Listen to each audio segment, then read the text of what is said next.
Hello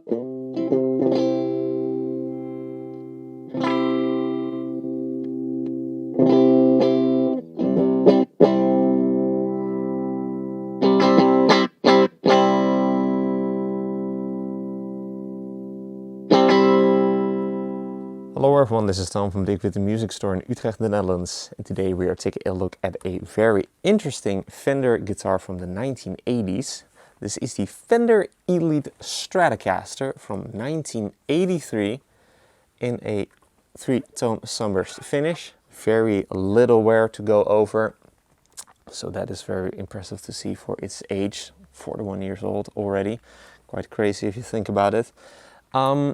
This is a very interesting model. The 1980s were a very interesting time for guitar manufacturers, also then Fender and Gibson and other brands. And they had released some models, so like Fender and Gibson and more brands that were a little bit unorthodox, if you will. And this is a very good and interesting example of that.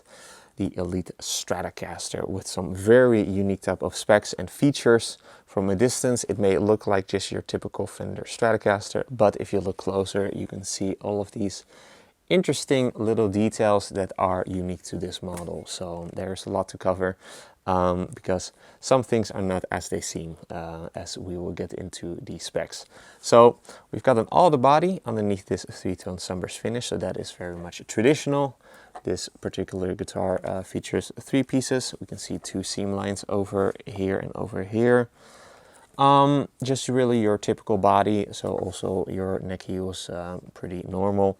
But the pickguard. Underneath the pickguard there is a lot of interesting stuff going on, as well as for the bridge, by the way. But let's start out with the pickguard and especially with the pickups.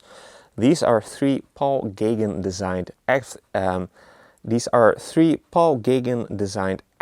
single coil pickups. These are also, like I said, active. So we've got a battery cavity on the back. And these are very unique in their design. These are Alnico 2 pickups, and they feature a dummy coil in the design in order to give this more of a hum cancellation. But that then also gives these pickups a rather unique tone. And they also look very unique because we don't see the pole pieces. Those are then hidden underneath the plastic covers. So it does definitely look very unique and interesting.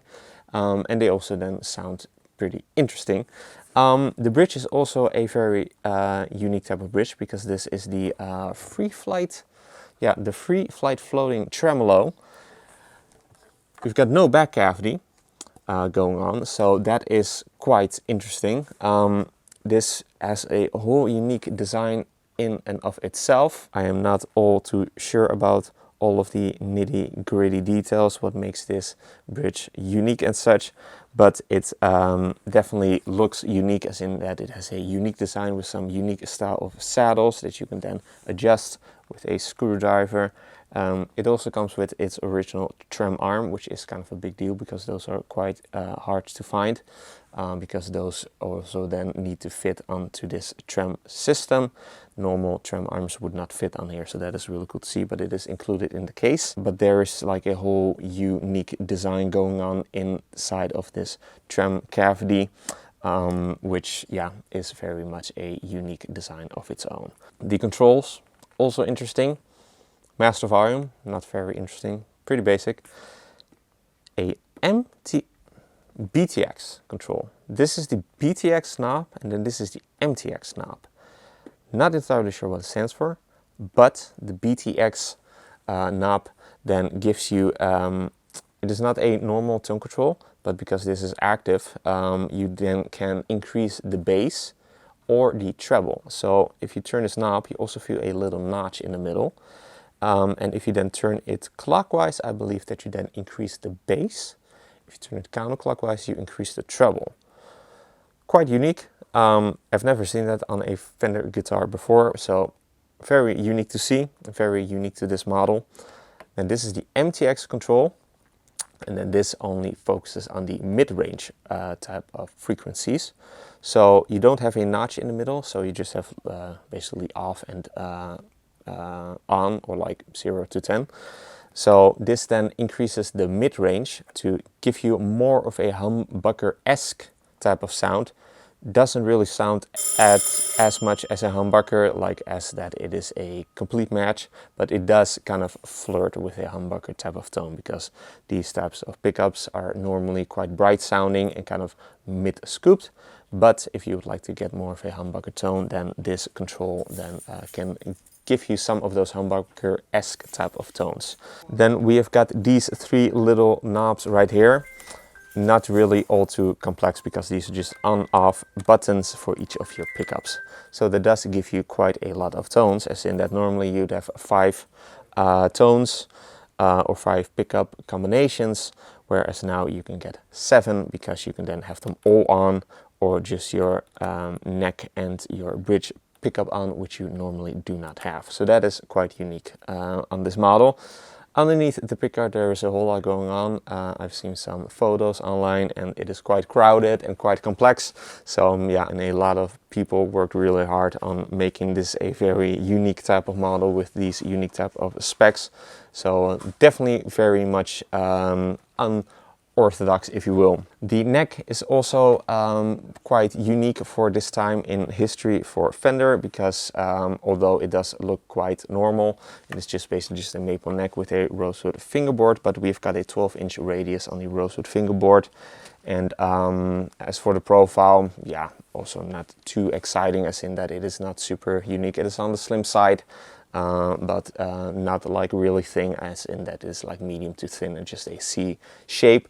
Very comfortable, and it just plays very well. You do have your truss rod access over here on the top of your neck, so that is quite unique for this time in history for Fender, because normally you still then have your truss rod access over here on the end of your neck. So that was always kind of hard to reach for players. So then for those people, this is a really handy type of feature.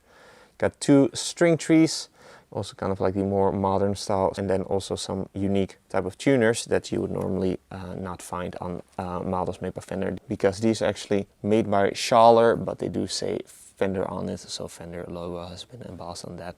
But these are very premium tuners for that time, and they work and look really great. You also got then a really unique truss rod.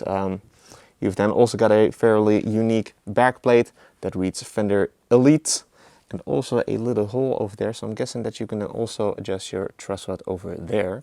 I'm not sure why you would need 2 places, but I don't know. Not entirely sure on that.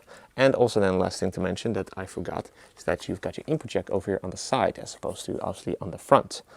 So that is also unique to this model.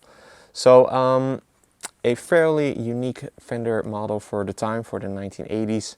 People were doing all sorts of crazy stuff, trying to reinvent the wheel, if you will, when it came to building guitars. Obviously, you also then had like the more of a hard rock scene, like hair metal and such, and people just going like crazy on their guitars, like shredding and such.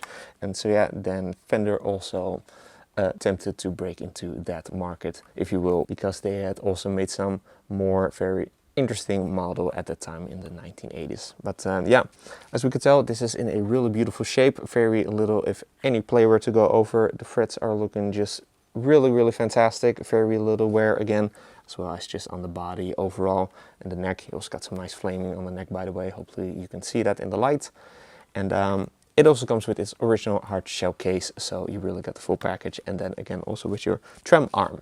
So yeah, a very interesting Fender model that just plays and looks really great, and it's just yeah, very interesting to learn about and to perhaps have in your collection. So let's hear about sound style, but first, if you're interested in this Fender Elite, so yeah, let's hear what it sounds like. But first, if you're interested in this Fender Elite Stratocaster, be sure to head over to the links in the description for further details.